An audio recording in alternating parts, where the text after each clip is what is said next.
Savitri silks చేనేత వస్త్రాల అద్భుత ప్రపంచం. సంప్రదాయం స్టైల్ ఒకే చోట. చక్రిని గాయపడ్డ సింహం మూవీ చాలా మార్చింది. అతని అప్రోచ్ని మార్చింది. ఎందుకంటే నేను బర్త్డే రోజు మిమ్మల్ని చూశాను. చాలా చూజీగా, చాలా సెలెక్టివ్గా ఉండే చక్రి ఆ రోజు చెప్పిన మాట, ఇకపైన నేను స్పీడ్గా సినిమాలు చేస్తాను. మీరు చెప్పారు అన్నమాట. కరెక్ట్, నేను చెప్పాను, నాకు గుర్తుంది. అంటే మీకు గాయపడ్డ సింహం ఆ కాన్ఫిడెన్స్ ఇచ్చిందా, లేకుంటే ఈ సినిమా తర్వాత మీలో వచ్చిన మార్పు ఏంటి? నాకు ఈ సినిమా కన్నా ముందర దయాతో మొదలైంది. Pawan Sadhineni the way he projected me, the way he shot me, the way he made me. నన్ను అంటే నేను దయా అనే సిరీస్ నేను చాలా చాలా చాలా చాలా దగ్గర నుంచి ప్రేమించాను. దానికి ప్రథమ కారణము, ఆఖరి కారణము Pawan Sadhineni. Pawan Sadhineni I first is Daya. So దాని తర్వాత అంటే అంటారు కదా, ఒకసారి రక్తానికి అలవాటు పడితే, సో ఆ టైప్లో మళ్ళీ నన్ను యాక్ట్ చేయాలి అని దోహదపరిచింది ఖచ్చితంగా పవన్. చాలా మంచిదని వస్తే చేద్దాం అనుకునే తరుణంలో. సో దాని తర్వాత తనే ప్రొడ్యూస్ చేస్తున్నా అని చెప్పినప్పుడు గాయపడ్డ సింహం నేను చాలా ఎక్సైట్ అయ్యా. ఎందుకంటే ఇప్పుడు తనే డైరెక్టర్, తనే ప్రొడ్యూస్ చేసి తనే డైరెక్ట్ చేసుకోవచ్చు. అలా కాకుండా ఎవరో తెలియని అతను, వాళ్ళిద్దరూ జస్ట్ అక్వైంటెన్సెస్ లైక్ ఫ్రెండ్స్, తెలుసు, but they not very friends and all. ఇతని టాలెంట్ నమ్మి, ఇతను బ్రేకప్ కన్సల్టెంటు ఇలాంటివన్నీ అప్పట్లో గతంలో చూసి ఇతనితో సినిమా చేయాలి కశ్యప్తో అని తను అనుకునే ఆలోచన అద్భుతం. ఇంకో నిజం ఏంటంటే ఈ సినిమా చేద్దాం అనుకున్నప్పుడు తన దగ్గర దమ్మిడి లేదు. అవునా? ఆ విషయం మాకు తెలియదు, నాకు తరుణ్ కూడా.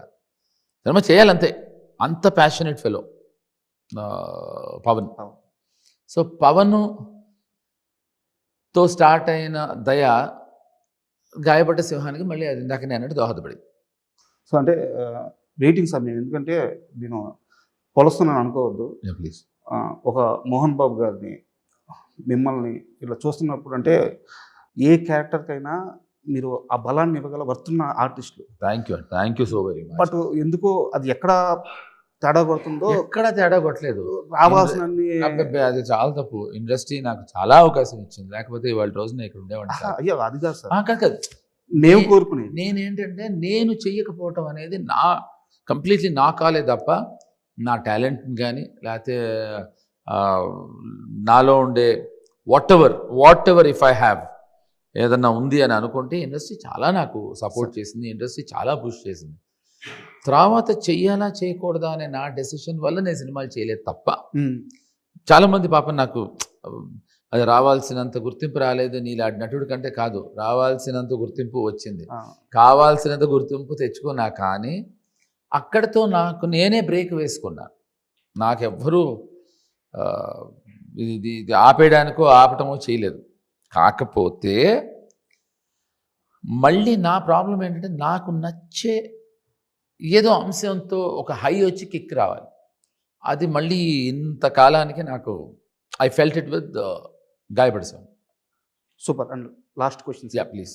అండ్ మెగాస్టార్ చిరంజీవి గారి విషయంలో మీరు ఎంత పెద్ద అభిమానం ప్రత్యేకంగా చెప్పాల్సిన అవసరం లేదు. Big fan. బట్ ఏదో ఒక వర్క్ కంప్లీట్ కావట్లేదు సార్ మీ ఇద్దరి మధ్య. అంటే ఎగ్జాంపుల్స్ చెప్తాను. అన్నయ్య సినిమాలో మీరు చేయాల్సింది, అవును, మిస్ అయింది. మిస్ అవ్వడం కాదండి బాబు, నన్ను శ్రీకాంత్ని అడిగారు. శ్రీకాంత్ అడిగితే వాడు చేస్తా అన్నాడు. ఏ ధైర్యంతో? నేను ఖచ్చితంగా చేయను అనుకున్నట్టు వాడు నాకు చెప్పాడు ఫోన్ చేసి, అదేంట్రా చేస్తా అన్నట్టు. ఊరికరా చిరంజీవి గారితో ఎందుకు చేయను అన్న. కాదురా నువ్వు చేయవనే ధైర్యంతో. యాక్చువల్గా ఏంటంటే శ్రీకాంత్ అప్పుడే ఇండివిజువల్గా సినిమాలు చేయడం మొదలెట్టి ఎంతవరకు కరెక్ట్ అని నాకు తెలియదు. వాడి రీజన్ నాకు గుర్తులేదు, ఇప్పుడు నేను చెప్తే కూడా తప్పు. వాడు ఆ మాట అన్న తర్వాత నేను చేస్తా అన్నారు, నాకేం అభ్యంతరం లేదు ఆయనతో చేయడానికి, because I'm huge fan. So అలా ఏదో శ్రీకాంత్ వెళ్ళి ఆయనకి, సార్ నేను కొన్ని కారణాల వల్ల చేయలేను అని వాడు డ్రాప్ అయ్యాడు. అప్పుడు నేను వాడు చేస్తే బాగుంటుంది కనుక అప్పుడు ఇంకా వేరే అని అలా, అంతే తప్ప నేను చేయను లేదు. సో ఇది ఫస్ట్ క్లారిఫికేషన్. అండ్ ఇంకో నా క్వశ్చన్ కూడా ఇంకా కంప్లీట్ అవ్వాలి. మరి సెకండ్ థింగ్ ఏంటంటే, నేను కరెక్ట్ అయితే ఓకే, రాంగ్ అయితే అది కరెక్టే, మీరు చెప్పేది నాకు అర్థమైంది. మీరు చిరంజీవి గారి చేత ఓపెన్ చేసి మీరు డైరెక్టర్ మహాత్మా గాంధీ అని, అందుకే తెలిసి నాకు అదే అడుగుతున్నా.